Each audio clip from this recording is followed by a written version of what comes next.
Let's move on to this situation up in the Great White North of Canada. As you guys know, there has been this massive truck convoy basically driving across Canada.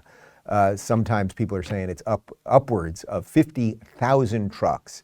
People protesting the draconian lockdowns and mandates by the Justin Trudeau government. We've got some more info here from the post-millennial. Prime Minister Justin Trudeau has reportedly been whisked away to a secret location as a convoy of truckers has descended on Ottawa to protest the government's vaccine mandates. The Independent reports that the Trudeau family has left their residence due to security concerns over the truckers who are currently gridlocking the city with their trucks, honking their horns, and participating in protests, including singing the national anthem outside Parliament. That does sound scary. Trudeau has reportedly been in isolation after one of his children tested positive for COVID. Okay, so let's be clear. You can sort of see, and Canada has a very perverse version of this because so much of their mainstream media is state funded. You can see that they're shifting the narrative here already. It's not just people who are sick of masks, sick of mandates, sick of lockdowns, saying, hey, we're going to all come together and we're going to protest, which is your right in free Western democracies. Now it's they're blocking things, and Trudeau kind of called them racist, and they're spreading misinformation, and then Trudeau had to go into hiding because they want to make it seem like these people are violent, like they're Nazi adjacent, et cetera, et cetera. Well, we've got some video of those Nazi adjacent people as they arrived in Ottawa, and you tell me what you see.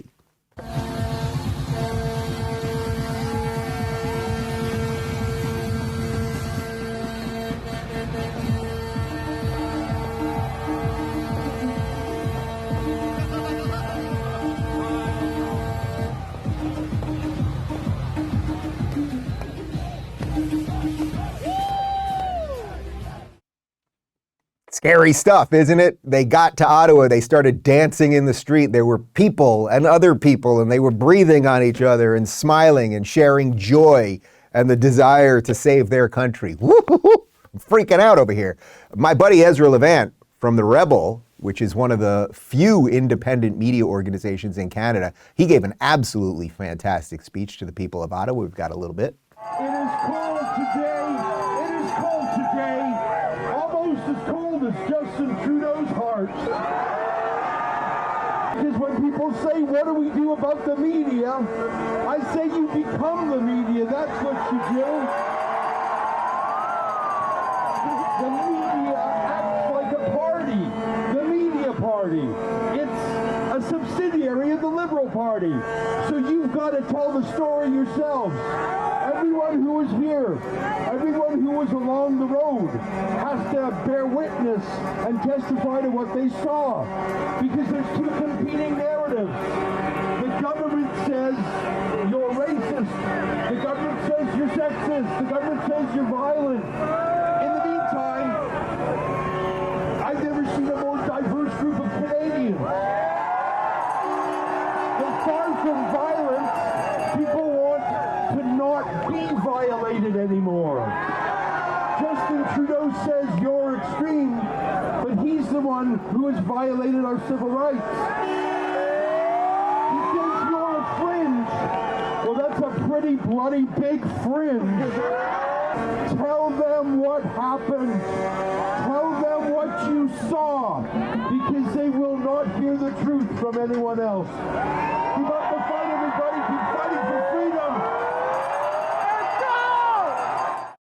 God, that's freaking awesome. I consider Ezra a friend. He is a good man, and that is an inspirational speech. By the way, as you know, it's freezing in Canada. These people would prefer, and as I mentioned on Friday, Canadians are pretty calm and cool and collected. They would prefer to be inside with a fire and some heating, right? But they're out there saying we must fight this evil insanity that is not stopping, that is closing our churches and our schools and everything else. He said a couple things there that I want to quote. You become the media. What a great line. Guys, all of you watching this, you are as powerful as the media. You know, the media that has existed for a long time, maybe it was always lying to us all the time. Maybe it was. I don't know. Maybe it's only in the last 20, 10, 5 years, that because of technology, we've been able to expose them at the level. So now it seems like they lie about everything. Maybe they've been lying way longer about way more stuff than we thought.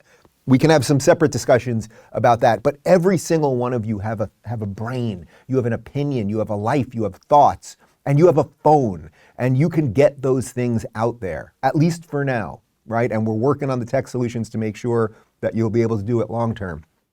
But he's right, you're the media. Just because the New York Times prints something, just because some rag up in Canada prints something doesn't mean it's true.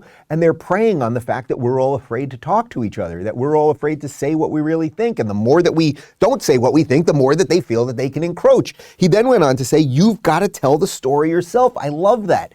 There's a story happening in the world.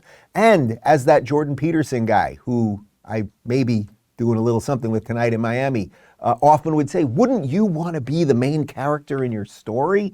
Isn't that the best thing to be when you watch a movie? It's usually about the main character. That's why the word main is there. He's the driver of the whole freaking thing. Well, you got a chance. And then finally, bear witness to what you saw.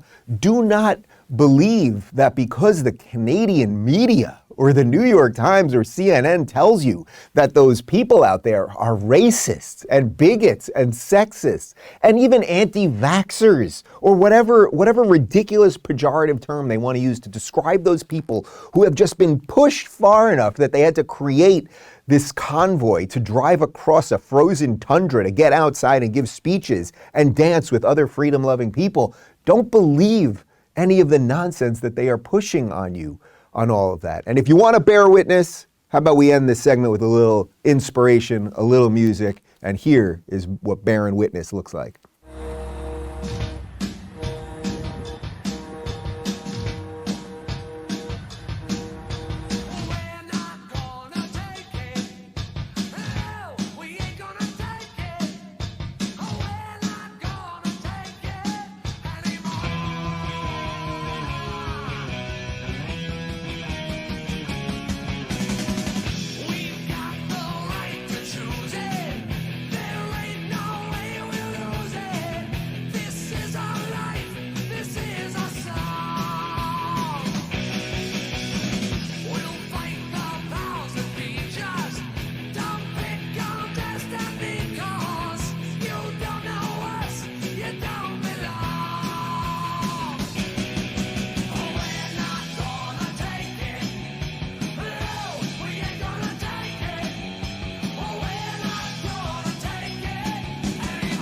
Awesome. We're not going to take it anymore. That's what they did to the good, decent Canadian.